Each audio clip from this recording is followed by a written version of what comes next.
Salam, hər vaxtınız xeyir. Bu gün mən sizlərlə tabelilik əlaqəsi haqqında danışacağam. Tabelilik əlaqəsinin 3 növünü bu gün öyrənəcəyik sizlərlə.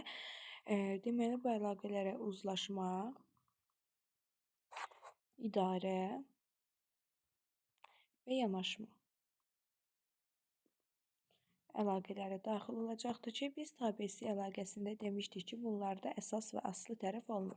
Amma tabeli əlaqəsində baş və deməli, yəni əsas və aslı tərəflər olacaqdır və o hər zaman əsas tərəfə doğru getməlidir. Yəni aslı tərəfdən çıxıb əsasa doğru getməlidir. İndi biz bunların hər birinə diqqət yetirməliyik. Uzlaşma əlaqəsində də əsas aslı tərəf var ki, bir dənə uzlaşma əlaqəsi istisnadır ki, burada birinci əsas tərəf gəlir, ikinci isə aslı tərəf gəlir və burada ox birinci tərəfə doğru gedir. Uzlaşma əlaqəsi özünü mübtəda və xəbər arasında göstərir. Deməli, mübtəda birinci tərəfə getməlidir ox. Və uzlaşma əlaqəsinin göstəriciləri ikinci və üçüncü növ təyini söz birləşmələridir. Bunu da qısaca belə yazaq ki, qarışdırmayaq. Deməli, uzlaşma əlaqəsində beləliklə yazdıqdan sonra əsas göstəricilərinə biz yaza bilərik ki, mübtəda xəbər arasında olanda bunun əsas göstəriciləri olacaq şəxs və yaxud da xəbərlik şəkilçiləri. İkinci, üçüncü növ təyinli söz birləşmələri arasında olduqda isə bunun göstəricisi olacaqdır mənsubiyyət şəkilçiləri. Daha sonra biz buna nümunə yazsaq daha aydın başa düşərik. Yazıram ki, Əli gəldi. Asandan başlayaq. Mən burada sual verirəm, gəldi kim? Əli. Görürəm mübtəda xəbər arasında var. Deməli, burada uzlaşma əlaqəsi qorunubdur və oxun başı birinci tərəfə doğru getməlidir. Və yaxud da Aynur səni çağırır. Çağırır kim? Aynur. Mübtəda xəbər arasında uzlaşma əlaqəsini özünü göstərir. Oxun başı mübtədaya doğru getməlidir. Və yaxud da deyirəm ki, Aynur onu verdi. Verdi kim? Aynur. Yenə də mübtəda xəbər arasında uzlaşma əlaqəsi özünü göstərməlidir. Həmçinin dedik ki, ikinci və üçüncü növ təyinli söz birləşmələri arasında da uzlaşma əlaqəsi özünü göstərir. Məsələn, yazıram ki, maşın təkəri qaradır. Qaradır nə? Maşın təkəri. Mən bunu təhlil edildikdən sonra baxıram ki, burada bir dənə mübtədam var, bir dənə də xəbərim var. Deməli, burada uzlaşma əlaqəsi özünü göstərir. Və mən dedim ki, axı ikinci növlə üçüncü növün arasında da uzlaşma olur. Və buna görə də maşın təkəri birləşməsində də uzlaşma əlaqəsi özünü göstərir. Birinci tərəf isə əsas olur. Deməli, bu cümlədə həm sözlər arasında uzlaşma əlaqəsi oldu. Sözlər o deməkdir ki, yəni maşın təkəri, həm də cümlə üzvləri arasında uzlaşma əlaqəsi oldu. Cümlə üzvləri də o deməkdir ki, maşın təkəri qaradır. Yəni mübtəda və xəbər arasında uzlaşma əlaqəsi oldu. Maşın və təkər sözləri arasında da uzlaşma əlaqəsi oldu. Çünki bu söz birləşməsidir. Maşın təkəri, maşının təkəri.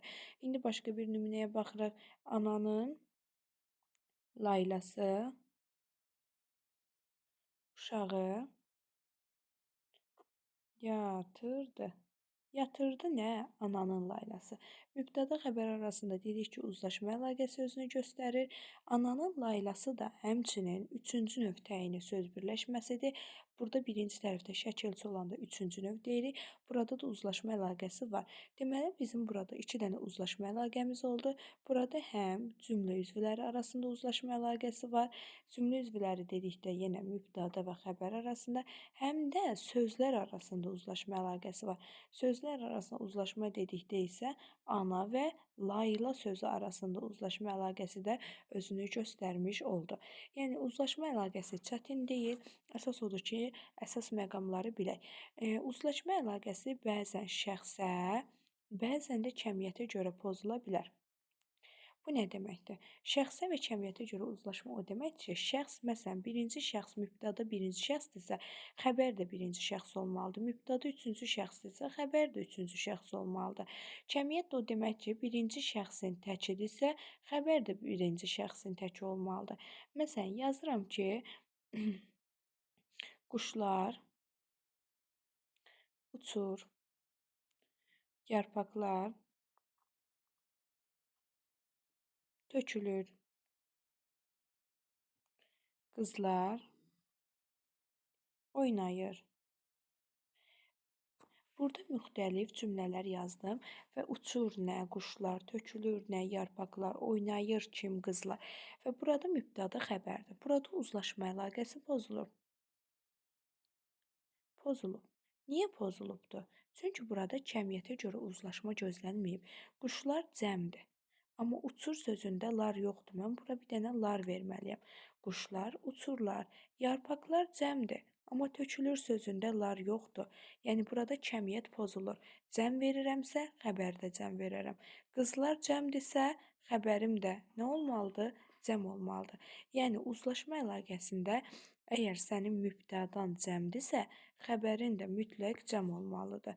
Beləliklə sən artıq uzlaşma əlaqəsini gözləmiş olacaqsan. Bu uzlaşma əlaqəsinin cəmiyyətə görə qorunması halıdır. Daha sonra uzlaşma əlaqəsində cəmiyyətə görə dedik, bu da şəxsə görə pozulma halıdır ki, mənəm, kim gələn, sənsən, kim oxuyan.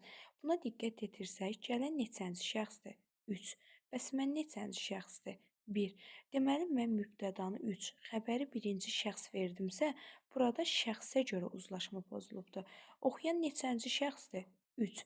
Sən neçənci şəxsdir? 2-nin təki. Deməli, 3 və 2 verdimsə, deməli, burada şəxsə görə uzlaşma pozulmuş olacaqdır. Ən çox imtahanda düşən məqamlardan biri də budur ki, yazır ki, uşaqların hamısı gəldi.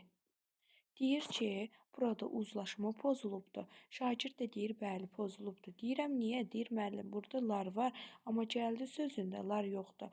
Əzizim, siz burada birinci tərəfə yox. Uşaqların hamısı gəldi. Gəldi kim? Uşaqların hamısı. Sənin mübtədan bu deyil.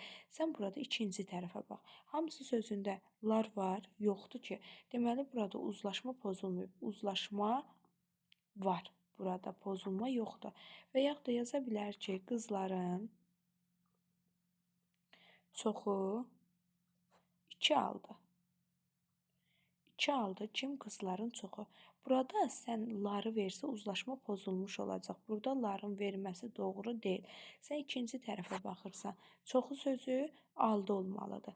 Yəni burada uzlaşma əlaqəsinin qorunması üçün neçənci tərəfə baxırıq? İkinci tərəfə bax.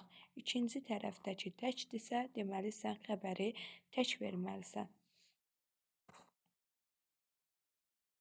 Gəlin bu cümləmizdə uzlaşma əlaqəsinin sayını müəyyən edək. Məktəblilərin çantaları məktəbin həyətində qalıb. Qalıb nə? Məktəblilərin çantaları. Harada qalıb? Məktəbin həyətində. Nə qalıb? Məktəblilərin çanta. Yəni çanta qalıb. Mən baxıram ki, burada mənim uzlaşma əlaqəm mübtəda və xəbər arasındadır. Deməli, mübtəda xəbər arasında bir uzlaşma əlaqəm var. Mən demişdim ki, söz birləşmələri arasında da uzlaşma əlaqəsi var. Uzlaşmaya görə birinci tərəf əsas, ikinci tərəf, yəni aslı tərəf olacaqdır. Həmçinin burada məktəbin həyəti birləşməsi də üçüncü növdür. Burada da birinci tərəf əsas, ikinci tərəf aslı oldu. İndi mənə imtahanda düşsə ki, cümlə üzvü arasında neçə dənə uzlaşma əlaqəsi var? Cümlə üzvü arasında bir dənə uzlaşma əlaqəsi var. Məktəblilərin çantaları qalıbdır. Mənə desə ki, sözlər arasında neçə dənə əlaqə var? Sözlər arasında həm burada məktəblilərin çantaları arasında, həm də məktəbin həyəti arasında, yəni 2 dənə də söz birləşməsi arasında var. Deməli, məndən soruşsa, cəmi neçə dənə uzlaşma var? 2 dənə söz birləşməsi arasında var.